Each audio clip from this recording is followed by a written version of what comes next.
Welcome back to Rim Racket. Today we're going to talk about the Oklahoma City Thunder and whether or not they have a dynasty brewing. But before we get there, I'm going to start it off with this first. I would like you to like and subscribe to help grow the channel. Help do, you grow the channel. I don't know. Just help me grow the channel. I don't have any get 100 subscribers, I'll do this or that. If I think of something, I'll let you know. But before we get into all that, if you see me looking to the left, it's because I wrote notes. I got notes. Got big old notes. Okay. So here we go. Jokic has a triple double against every single opposing team. He joins only LeBron and Russell Westbrook to do that. Triple double against 29 teams. That guy was a 60th overall pick during a Taco Bell commercial. Crazy. Steve Kerr and the Warriors agreed to a 2-year, $35 million extension. This makes Steve Kerr the highest paid coach in league history at $17.5 million a year. So, now that it's just me, if I rant about the Warriors, I'm sorry. That's my team. Steve Kerr, does he deserve it? Sure. Whatever. Actually, that's what I'm going to leave it at. He deserves it. Good for him. Happy for him. We'll talk more about the Warriors in a minute. Patrick Williams has a season-ending surgery on his left foot. Get well soon, Patrick Williams. The Oklahoma City Thunder, who we will also talk about later, they waive Alexei Pokusevski. Hope he gets picked up. I don't know. He was like any tall, lengthy, skinny guy gets compared to Kevin Durant. So he was compared to Kevin Durant. Will he ever be Kevin Durant? No. Nobody ever will. Otto Porter Jr. leaves Utah.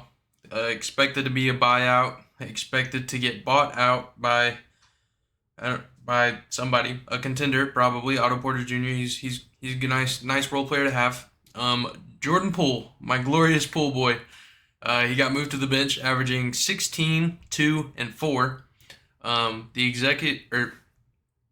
his executives, maybe his executives, I don't know. I'm not in the front office, but it was reported that some of the executives around the NBA are saying it's the worst contract in the NBA currently.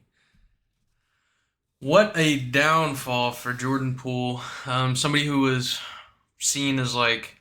once seen as the predecessor of Steph. Like he was going to be the next guy.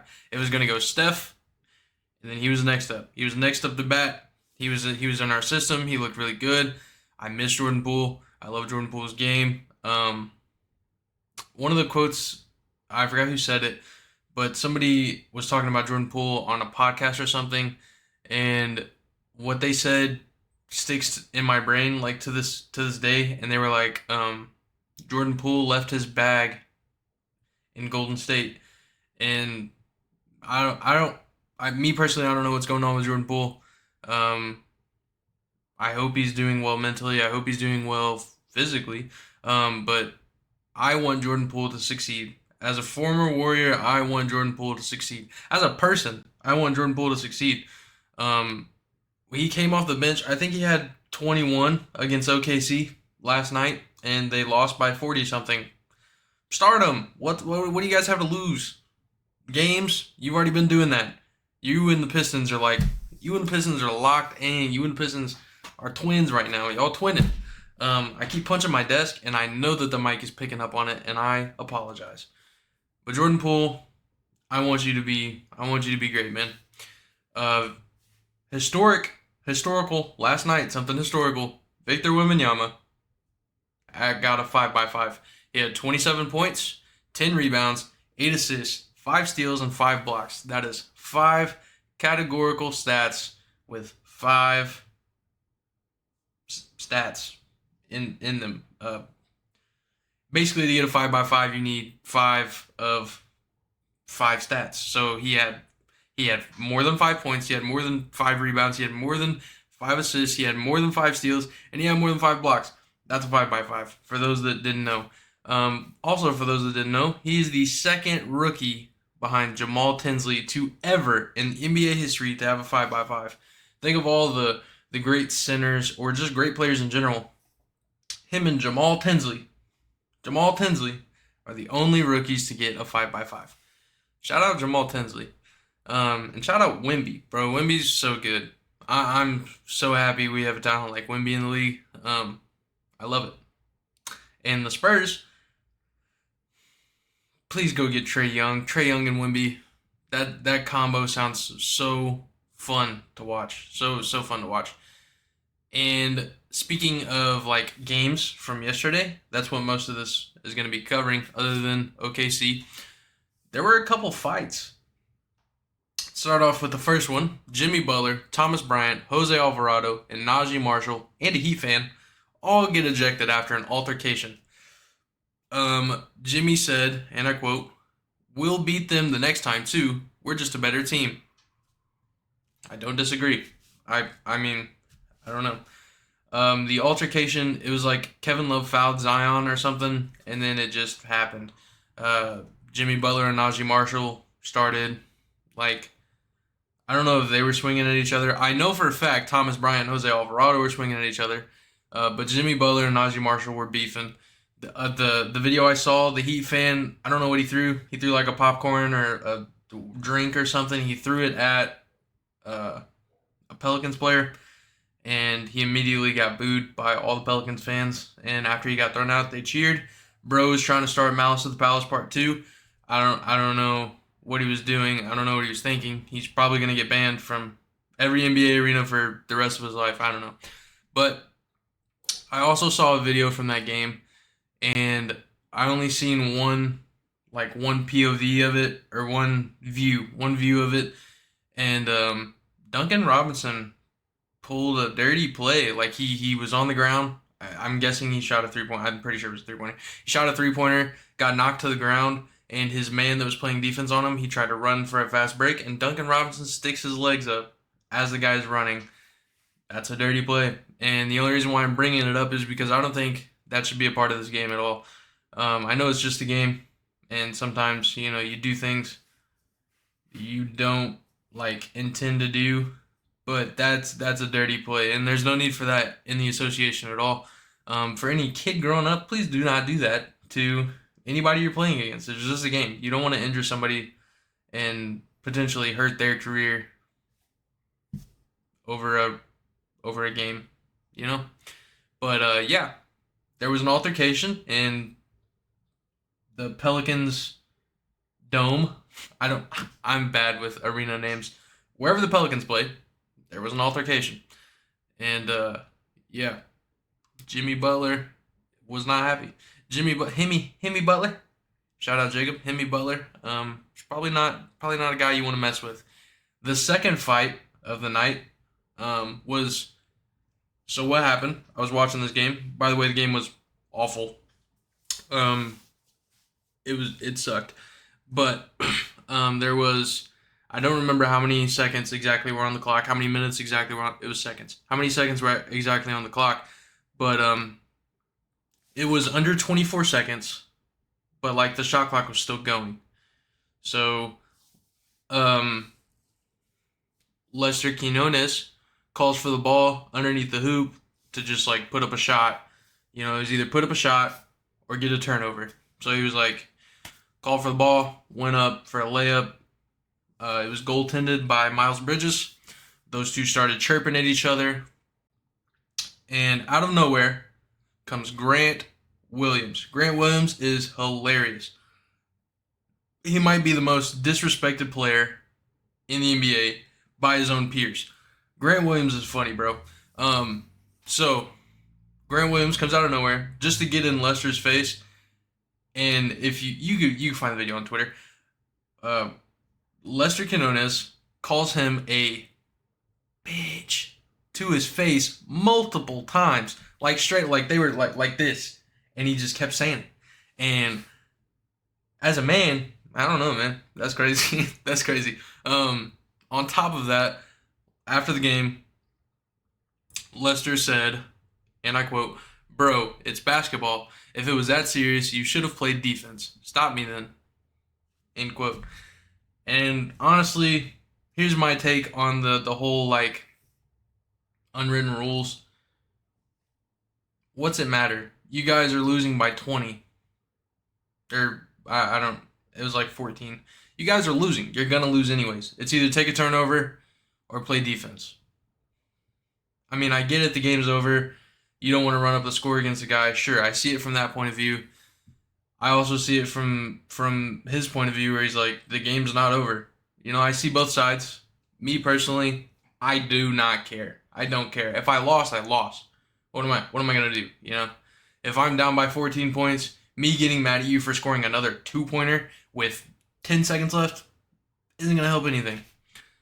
It's not gonna help anything at all. After the game, Draymond, Steph, Miles Bridges, and Seth Curry were all talking, and they hashed out the beef of what happened. I'm pretty sure Draymond and Steph were just like, yeah, look, this guy had, he had this many seconds, so he just put up a layup.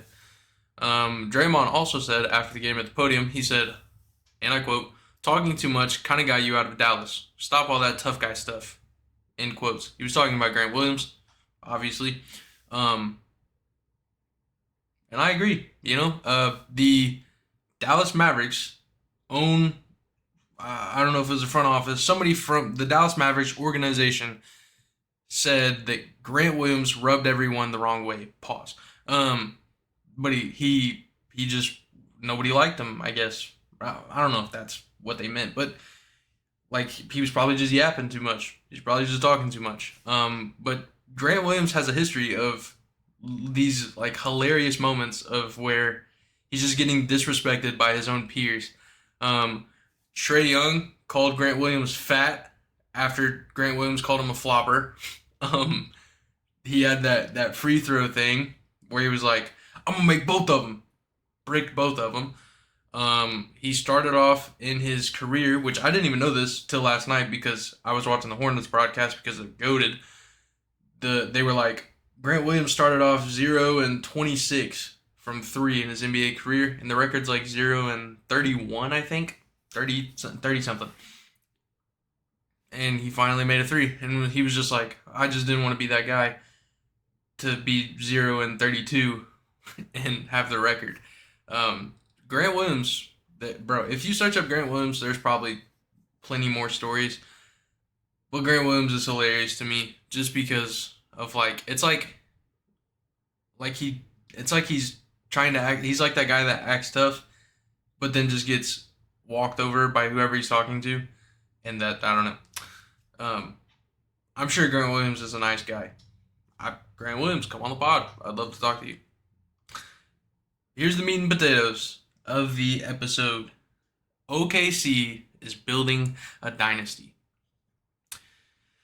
Here's some numbers. And this is why I wrote notes, because it's a lot of research and stuff. They're the 4th youngest team in the NBA right now.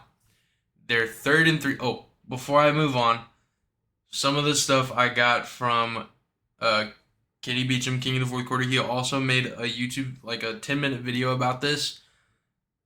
And I thought, hey, that's a great thing for me to go over. So if you want to watch another video, shout out Kenny. He doesn't need my shout out. He's living well. But shout out Kenny. So anyways, they're the 4th youngest team in the NBA. They're 3rd in 3-point percentage. They're 4th in defensive rankings. They have good rotational pieces. They have a superstar and a good coach. Shea is the superstar. He averages 31, 5, and 7. They have a secondary guy. Like every team has like LeBron and Kyrie, Steph and Clay, guys like that. They have a secondary guy. J-Dub is the second guy, averaging 19, 4, and 5. And he is continually improving. Again, shout out Kenny. If you watch his video, he dives more into his improvement. He's steadily climbing the ladder of points per month. So like let's say his rookie season, I think he said he started at 10, he ended at 20. This season he started at 15, right now he's at 23. He just continuously is climbing that ladder. And I like him. He's really good. The only thing that they're lacking is experience. But does experience really matter? Let's talk about it. Their vets consist of Gordon Hayward, who has played 29 games in the playoffs, and Bismack Biyombo, 40 games in the playoffs. That's it. That's the end of the list. Their next oldest player was Kenrich Williams, but he has just as many years as Shea does in the NBA. Except Kenrich Williams is 29 and Shea is, I think he's 25. Yeah, so I didn't classify him. They have two vets, two guys that have been in the playoffs, and it's Gordon Hayward and Bismack Biyombo. That's it. The youngest team in NBA history to win the championship was the 1976-1977 Portland Trailblazers with an average age of 24.199. So like 24.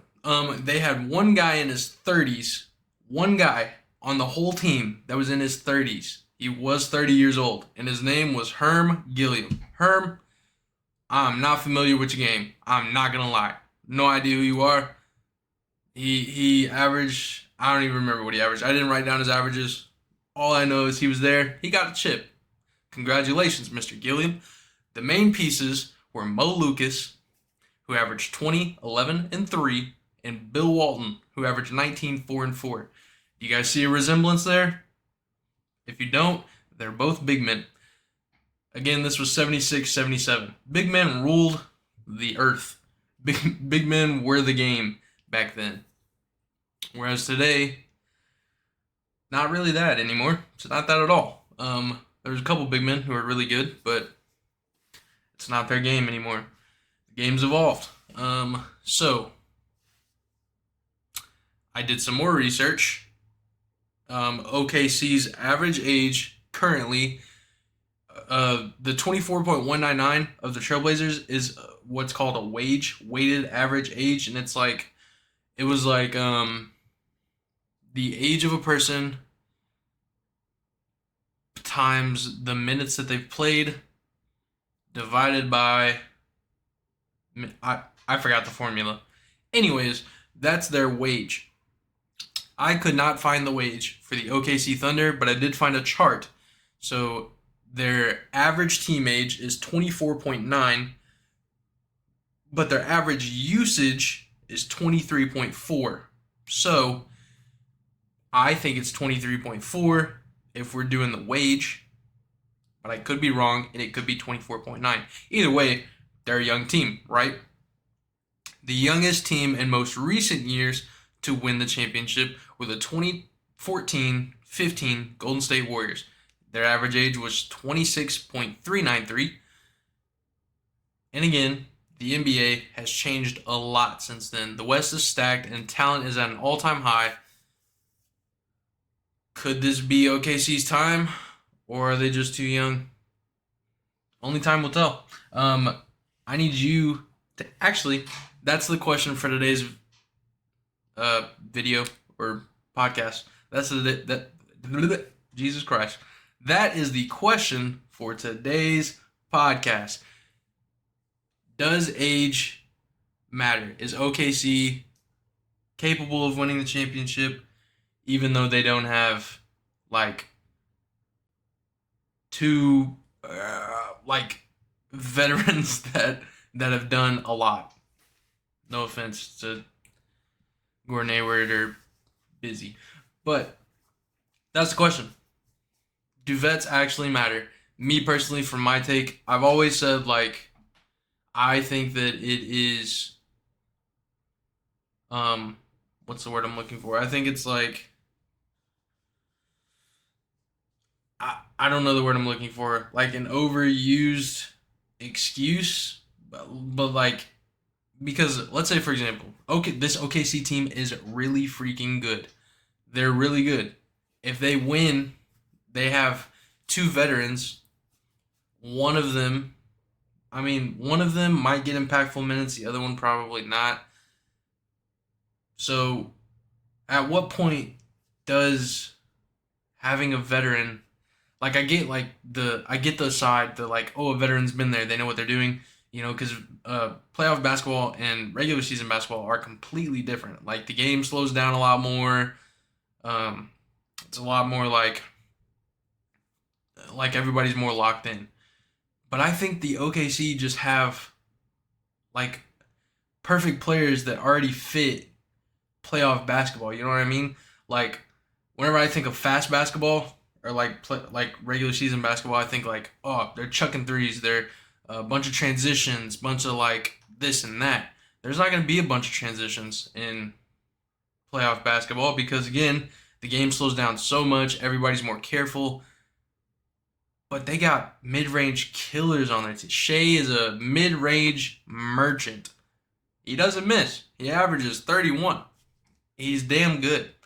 So I don't really think it will affect Shea that much. Like, will his points dip? Maybe. Maybe he averages 27. That's still 27 fucking points. So me personally, the whole vet thing, again, I get it. Like having somebody that's been there, having somebody that's played, having somebody that's witnessed it, stuff like that. But like, at what point do we just say like, hey, this team is really good? It doesn't matter if they have any super impactful vets. Like they don't have a guy in their starting lineup that's leading them. Their leader is a 25-year-old. At what point do we say that's fine? That's fine, They can still win. They can still do it. Because a lot of people, other than OKC fans, are like, man, they're just too young. Like, they can't do it. They can't do it. They're just too young. Why? Why is that a thing? If they can hoop, they can hoop. It's basketball. At the end of the day, it is a game. At the end of the day, if Shea wants to go out there and put the team on his back, he could probably do that. He probably will do that. And I don't know. I know OKC has done it before. They lost in the first round when they had three like Hall of Famers on their team.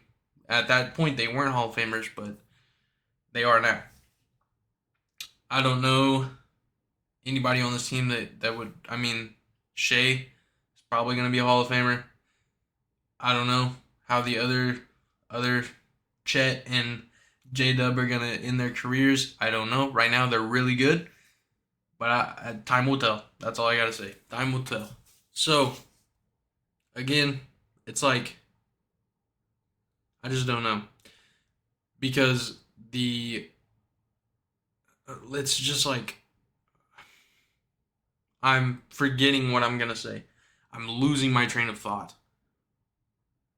But, in my opinion, OKC is building a dynasty. I do think they're going to be really good in a couple of years. They could be good this year. Again, who am I to say that Gordon Hayward's not enough? Who am I to say that Bismack Biyombo is not enough? Who am I to say that Shea isn't enough? Not me. I just make a podcast. I just sit in my room. I don't play basketball on a professional level, and neither do any of the other media guys unless they've played basketball on a professional level. Yeah, that's the meat and potatoes. Give me your thoughts. Give me your opinion. Are they going to be a dynasty? Another thing I wanna add into this podcast thing just to make these longer because this one is I'm only at 24 minutes. So to make these longer, I'm gonna steal another ID. What the fuck? I'm gonna steal another idea from Kenny Beecham. Surprise, Kenny. If you ever watch my videos, I just want you to know you're a big influence on my basketball stuff. But he has his own podcast, the Kenny Beecham podcast, outside of the one he does with his homies. And on there, he has a segment called Ask KB. I don't have enough fans to like put that on Twitter and hope people ask me questions. So if you watch the videos and you have a question, put it in the comments. Next podcast, I'll go to the comments. I'll read what you put and I'll answer it on there. Again, I don't have enough people to go to Twitter and be like, hey, ask me questions, I'll answer them. I don't have enough people for that. He does.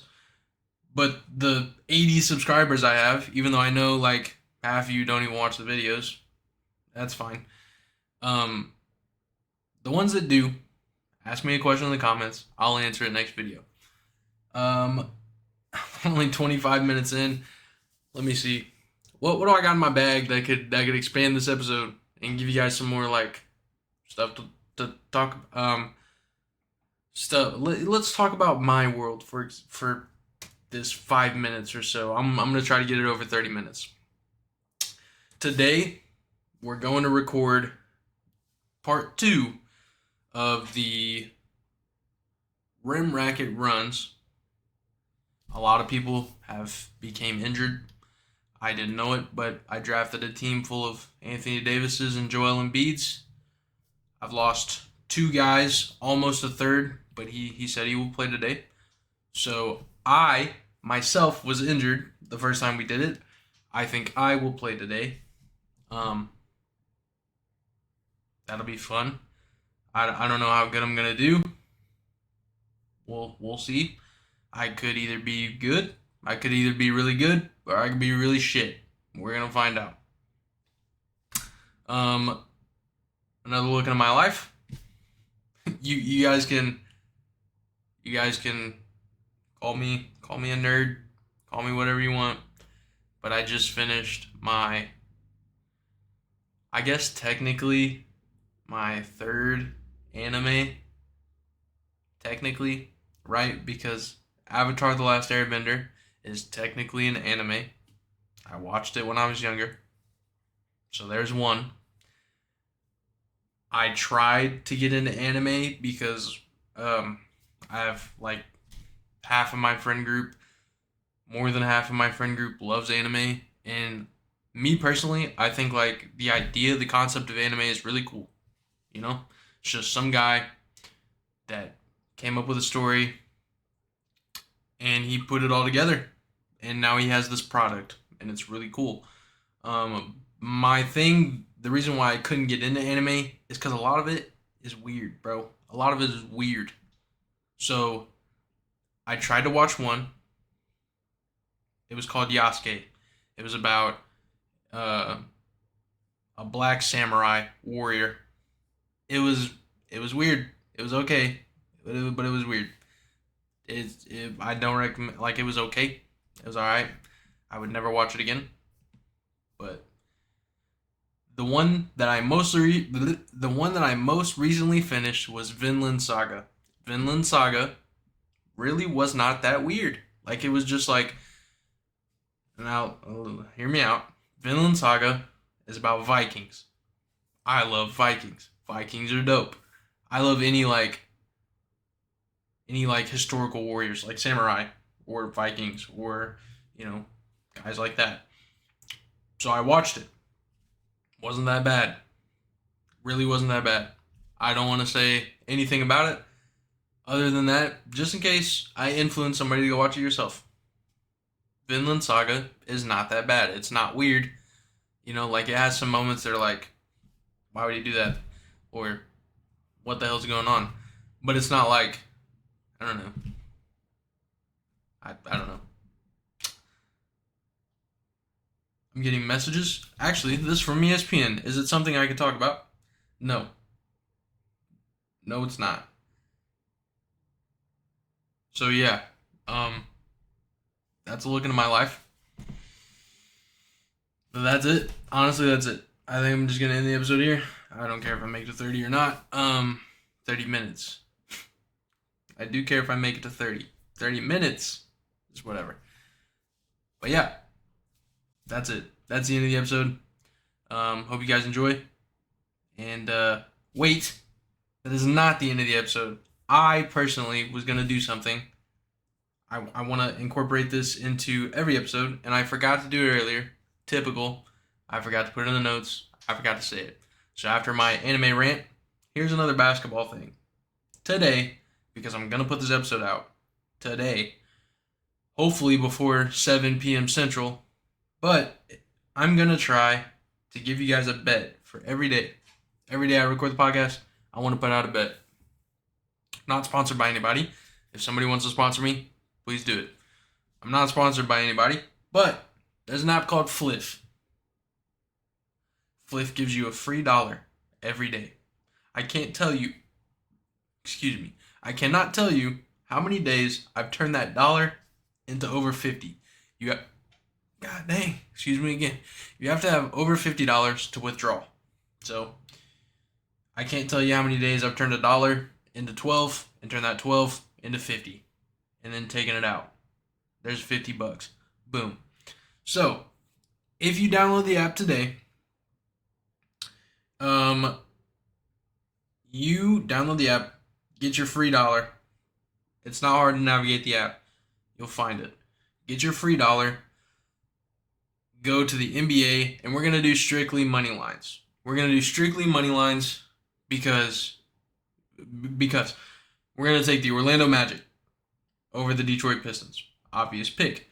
We're going to take the Celtics over the Knicks. Obvious pick. We're going to take the Timberwolves over the Nets. Obvious pick. Now, those three teams together, it's not going to be anything glamorous. Like, you're not going to win like $10 or anything. But if you put your $1 on those three teams to win, you'll end up getting $2.21. And then tomorrow, you take that $2.21, and they only have one game posted for tomorrow. Is that the only game that happens tomorrow? If it's the only game that happens tomorrow, Sunday, it is not. There's so many games going on Sunday. So here, since I'm not going to have a video out for tomorrow, I'll do this. Bulls versus Pelicans. I'm probably going to take the Pelicans. I'm going to take the Pelicans. The Nuggets Warriors. I don't like to bet on Warriors games just as a fan.